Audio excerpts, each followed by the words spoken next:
Covered the troll infection AU created by Chair Noises. You guys have been asking me to find more troll AUs, and today I was able to do just that. This new troll infection AU was created by Violent Berry Artist on TikTok, and this story was surprisingly good, and the artwork was fantastic. Now, this AU doesn't waste any time, and it starts with Poppy laying in bed, looking at a wound that she has on her arm, and based on the little veins we see here, it looks like the wound is festering and spreading up her arm into her hand. But before her panic can set in, we hear someone greeting her, and it turns out to be Branch. And even though Poppy is claiming to be okay, he still showed up with a bunch of different herbs and medicine to help her recover from her injuries faster, which is really no surprise considering that these two are boyfriend and girlfriend. But as Branch is sorting out the medication, we see Poppy's face has completely changed and looks almost doll-like or mannequin-like in a way. And as Branch turns around to check on her, he realizes that she is no longer in the bed, only leaving behind a bloodstain. And then the bracelet that he's wearing on his wrist dings, alerting him to Poppy, who now has this large, creepy smile, is bleeding from her mouth, has claws, and is saying that it's hug time. And fun fact, this is obviously a reference to the show and more recently the movie, but it's also a reference to the Hug Time bracelets, which are real items that are still sold in stores, although they are way more popular back in the day. Now in part 2 of the animation, we see Branch throws a blanket onto Poppy in order to give himself time to get away. But it seems like he knows that in this new form, Poppy is faster than he is, so he ends up using his hair to latch onto a tree branch and get out of her reach. And in doing so, he learns that she is unable to use her hair in this new form. This basically allows him to swing tree to tree while Poppy is forced to run on all fours below him as if she's turned into some kind of feral beast. And while it seems to be going well for Branch for a while, eventually he swings into a branch and falls out of a tree. The good news is that he manages to make it to his bunker and is able to climb down before Poppy can get her hands on him. And while Poppy is inspecting the hatch like a curious toddler, Branch throws open a door and fires a net gun at her. And since it was basically a point blank shot, Poppy is not able to dodge the net, and before she can actually break free, Branch loads his dart shooter and sends a trank right into Poppy's neck. And while it seems to be enough to put Poppy to sleep, you can tell that Branch is still really shaken up from the encounter and also confused as to what has happened to his girlfriend. Also notice that Poppy is crying here, almost as if her body has gone through like terrible pain when she transformed, or maybe she's not in control of her body and all she can do is cry at this point.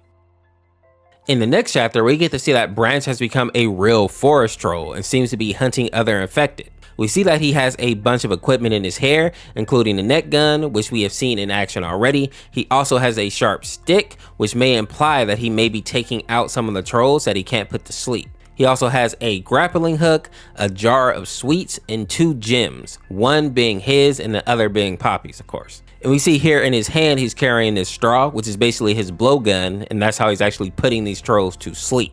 Because it seems like when Poppy got infected, a few other trolls ended up getting infected as well, although we don't know them by name quite yet. We also learn that while hunting all these trolls down, he has gotten into great physical shape because he's constantly moving and setting traps. But now that Poppy is sick, he's also lost his color, so he's definitely like in a state of depression. The good news is that he was able to lock her away for now, and he seems to be doing a lot of research trying to figure out a way to cure her of this infection. We even see Cloud Guy has stepped up to help as well, alongside a few others, starting with the hunting team, which consists of John, Branch of course, and then Viva, and they seem to be in charge of actually catching these infected trolls. Then we have the research team, which consists of Laguna, Clay, and Floyd.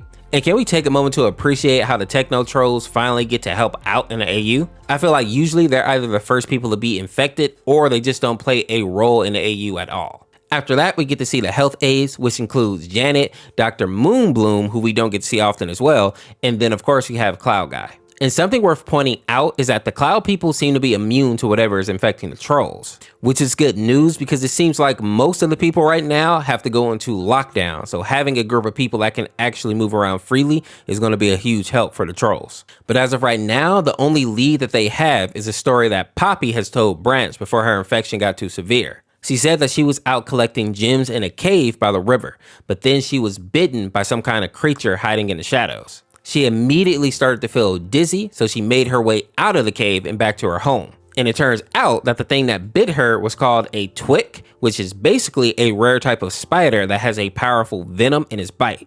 And when they bite trolls, they cause them to behave like twicks, which explains why we saw Poppy kind of get aggressive in the beginning of the AU and why she was running on all fours. The good news is that the infected trolls don't become cannibals. They are still more than happy to eat a bunch of sweets, and after the initial transformation, they lose some of that aggression and behave more like children who don't know that they're giants, basically. We even see in this image here that Poppy is more than willing to allow the cloud people to bathe her body, and she even seems to kind of remember Branch here as she's looking at this picture of the two of them. We also see a few other trolls who have been infected. This one right here looks like Guy Diamond, and this one down here looks like Biggie. But I think the most important part of this scene is that one troll had to be stabbed, and it says that some of the infected trolls are more scared than hostile, but when they can't be put to sleep or calmed down, they are forced to stab them, which is kind of sad because all of the infected are either friends or family. In the next chapter, we get to see what the researchers have found thus far, and based on their findings, the infection can only affect creatures that are really small. Because as you can see on this graph here, the twick is so small that even compared to the trolls, they're like up to their ankle. And just to put that into perspective, the trolls are anywhere between like 4 to 6 inches. But creatures like the vacationers, the Bergens, and even the Ragans are completely unaffected by the venom because they're just simply too large. Next, we get a breakdown of all the stages, with stage 1 just giving the troll a headache and a stinging pain coming from their infection point. At stage 2, the infection point starts to fester, the troll gets a wide, involuntary smile on their face. Very similar to the Joy virus in the Amazing World of Gumball AU.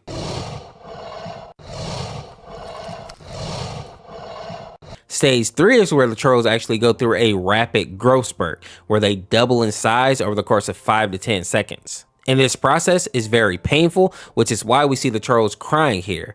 Their bodies are basically just being forced to stretch and elongate past their regular limits. And then at stage 4, the trolls' eyes are fully dilated, and this is when they are most likely to be aggressive towards other trolls. And then lastly, we have stage 5, which is where their hair goes flat and they begin to calm down a little bit, but are still not safe to be close to because any contact will spread the infection. In the next chapter, we see Branch sitting on a branch looking pretty down. But then Cloud Guy shows up with some good news, almost causing Branch to fall to the ground in the process. Luckily, he's able to catch himself with his tail, and he asks what Cloud Guy wants. And it turns out that the researchers have found a potential cure for the infected trolls. And you can tell by Branch's face here that he is in shock, almost as if he was losing hope in getting Poppy back to normal. We then see that Laguna has come up with a theory that she believes should get rid of the infection. And even though it's not a guarantee, Branch is thankful that they even have a chance to save their friends and loved ones. Can we take a moment to get a Laguna is the GOAT down in the comments, because she's really coming through in this AU thus far. Next, we get to see Laguna's plan, and the first step is to get willing cloud people to help since they are immune to the venom. Laguna is going to have the cloud person go into the infected troll's body and absorb the venom just like a real cloud does with like water vapors. After that, they'll leave the troll's body and place all the venom into a container that Branch will make sure to lock up in his bunker so that no one else will get infected.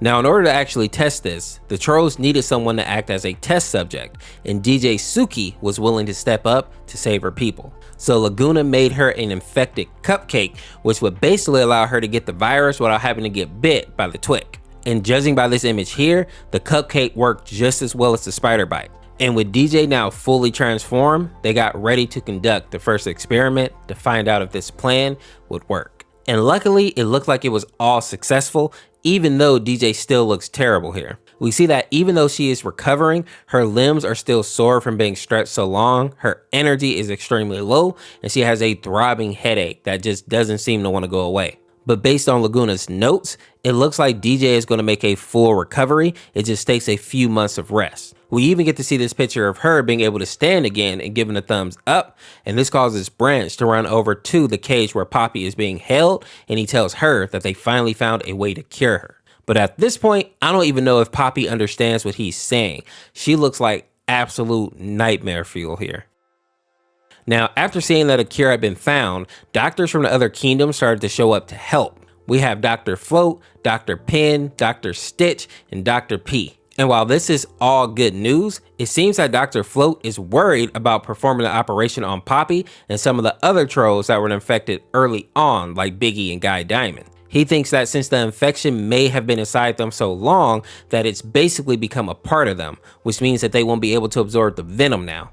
And after running a blood test, it turns out that he was kind of correct. It looks like 50% of Poppy's blood will need to be removed in order to get all the corrupted blood cells and the lingering infection out of her body. And not only will this operation take double the normal time, but there is also a good chance that she will pass away during the operation. But since they really have no other option, they just decided to move forward with the procedure, with Dr. Float offering to remove the infection from Poppy himself. They also asked Branch to be in the room for mental health support, just in case she does wake up and she's afraid or like she's confused. And then we get to see this awesome artwork here, where we see Dr. Float entering Poppy's body through the reflection in Branch's eye. And we know that he's staring up here because if this operation fails, that means that he will lose the love of his life and likely go back to being a loner full of sadness and paranoia, kind of like he was in the first movie. The next chapter is actually a semi-animation that shows what happened in and after the operation.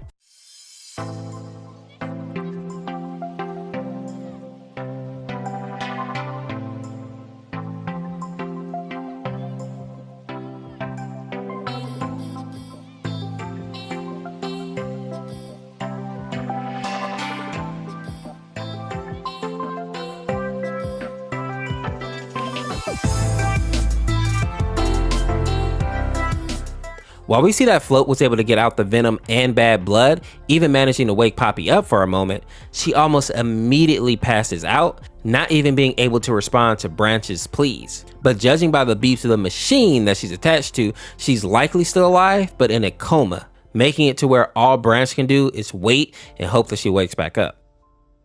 After the operation, we see Branch sitting at a table looking at Poppy's gym, waiting for any news on her condition.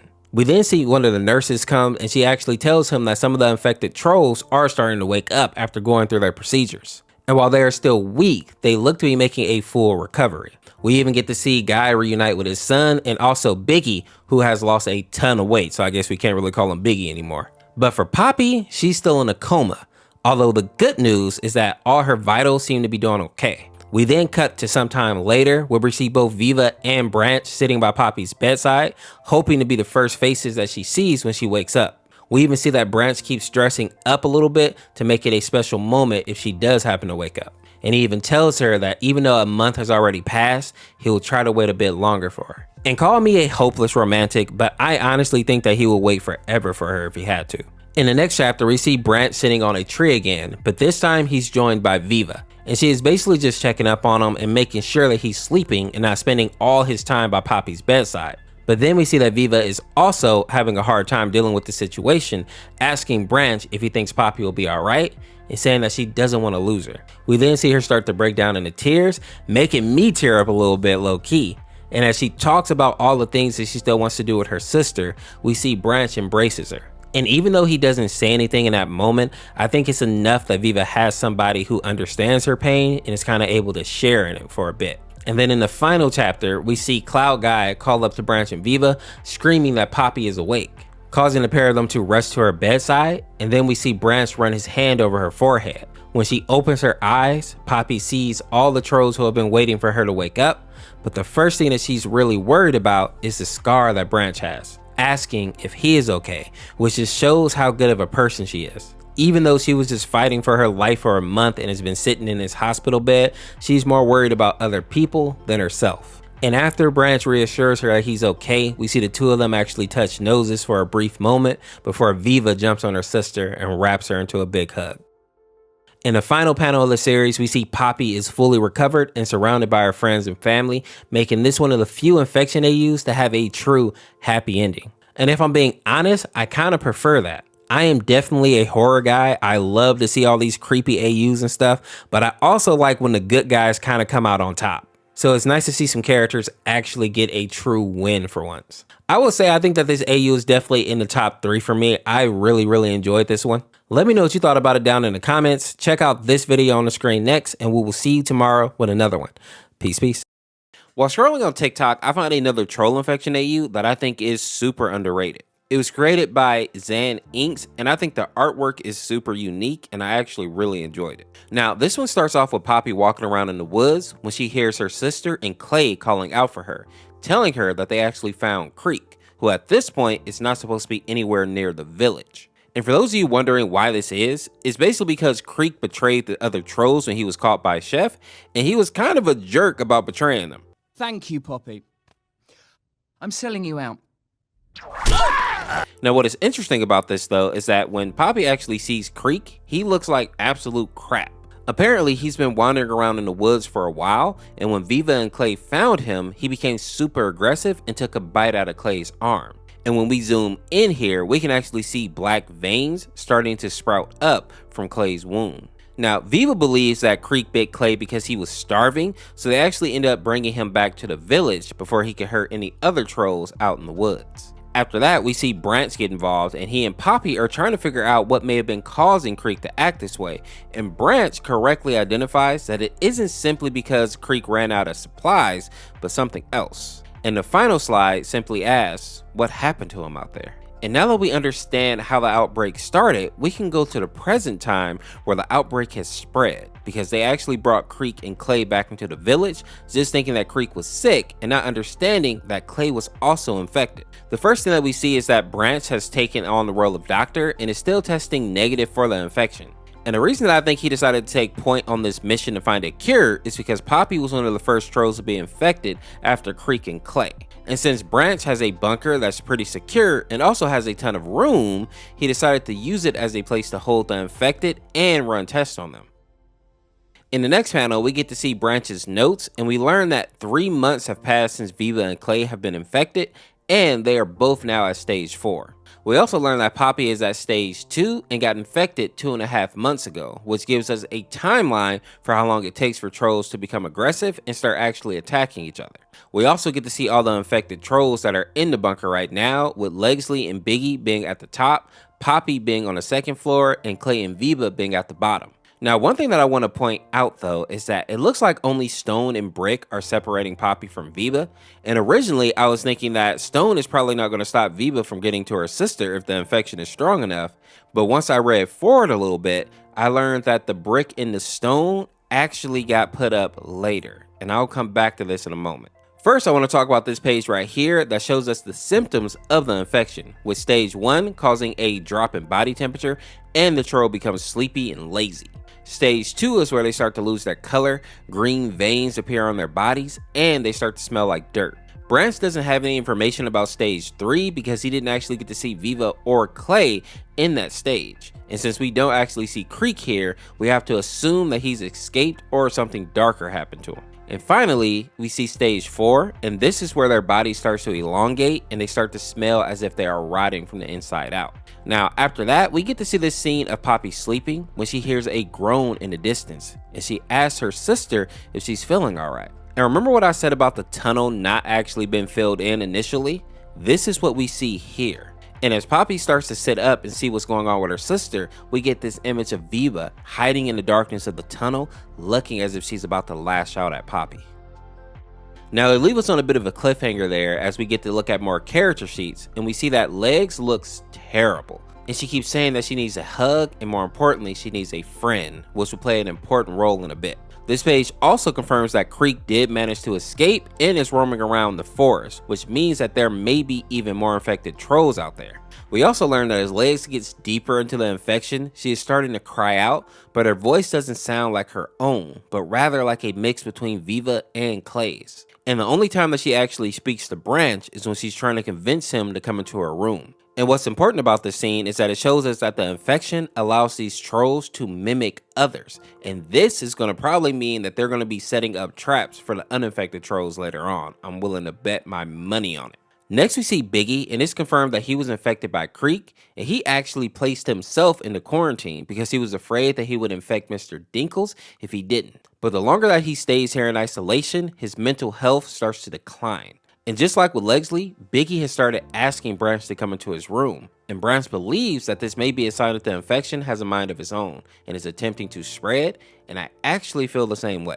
We also get to look at more of Branch's notes and learn that Poppy was infected because she ended up hugging her sister and Viva scratched her during their embrace, showing that the infection can spread through more than just bites. We also see in Poppy's notes that her sister has been getting more and more aggressive, even trying to bite her at one point. And we even have some panels kind of showcasing this. Now, from my understanding, this scene shows us the first time Poppy was attacked by Viva and explains why Poppy eventually had to seal the tunnel between them, which makes way more sense now. Viva was simply getting too violent, and while Poppy wanted to stay close to her sister, she wasn't willing to risk her life for it.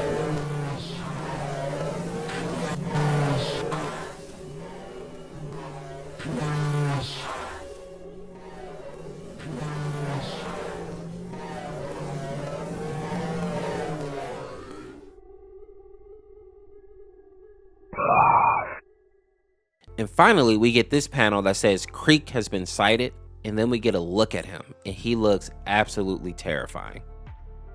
Next, we get to see more survivors, starting with Rhythm, who was actually bitten by Creek when the outbreak first started, but she was able to amputate her leg and stop the infection before it could spread. She has also joined the research team alongside Branch and her sister, even going as far as trying to look into other dimensions to find a cure, but having no luck.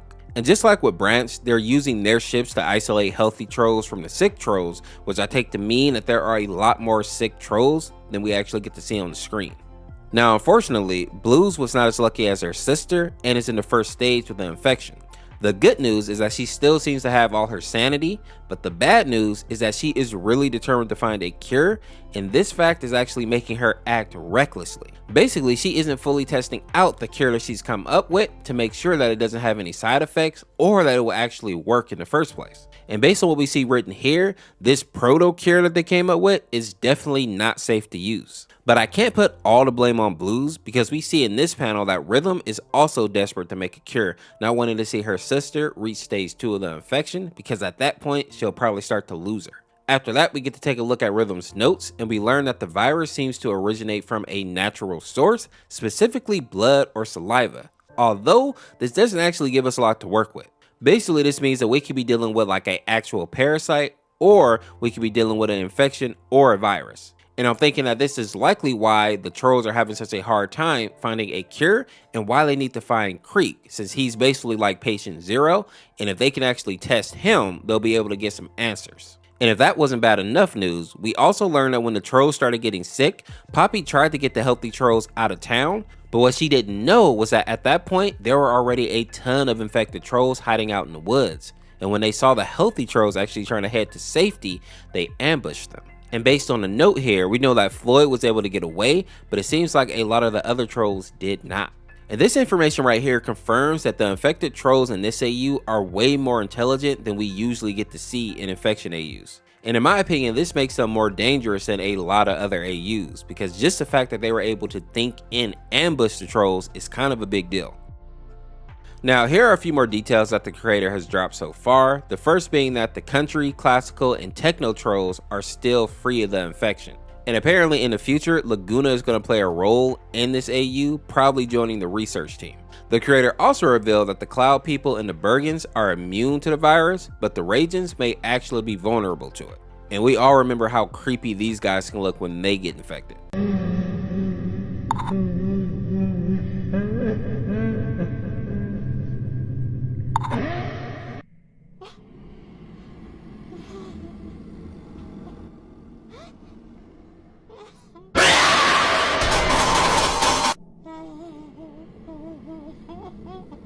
As of right now, this is all the information that we have, but I'm really hoping that this creator finishes his AU.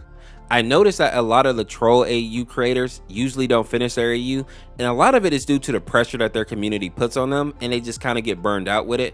But hopefully they'll come back, because I love the troll infection AUs. They are so good in my opinion. But with that being said, if you enjoyed this video, check out this video on the screen here. Subscribe today to become a member of the Oris Force, and we'll see you tomorrow with another one.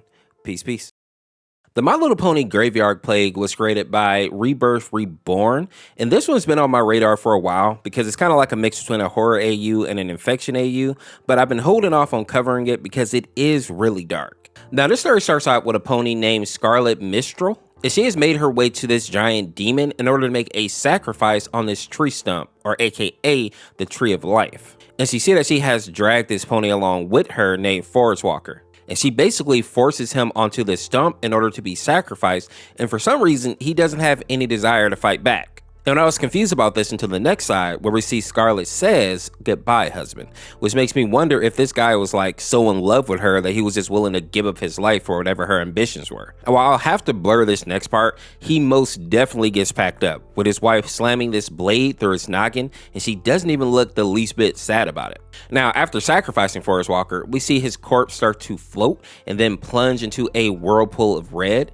but with a closer look, we see that either like skeletons or spirits are swirling around here, reminding me a lot of that scene in Hercules where he jumps into the River of the Dead. Although, Forrest Walker doesn't save the girl at the end of his plunge. With the sacrifice being accepted, we see this creature ask Scarlett what she wants. And she reveals that she wants to rule over Equestria because she feels like Celestia is not a worthy ruler. But not only that, she wants to also spread the boundaries of Equestria, using her magic to take over the surrounding kingdoms and aka bring Equestria to its full potential. And while I don't know every kingdom like in Equestria, I do know that the Changeling Queen has her own little kingdom and Cadence also has a kingdom, so at least those two would be in danger here. And being satisfied with this request, the demon agrees to grant her the kingdom.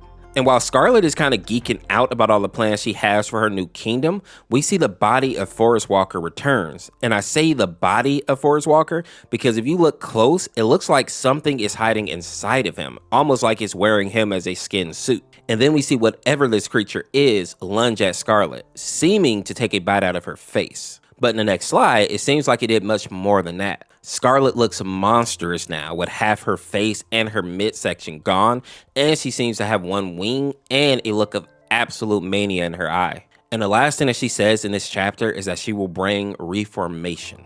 But I don't think that she was actually planning to have her body destroyed or mutilated in the process. I feel like this demon may have granted her her wish, but with a wicked twist to it, which is really common in any stories where like people make a deal with the devil or with demons in general.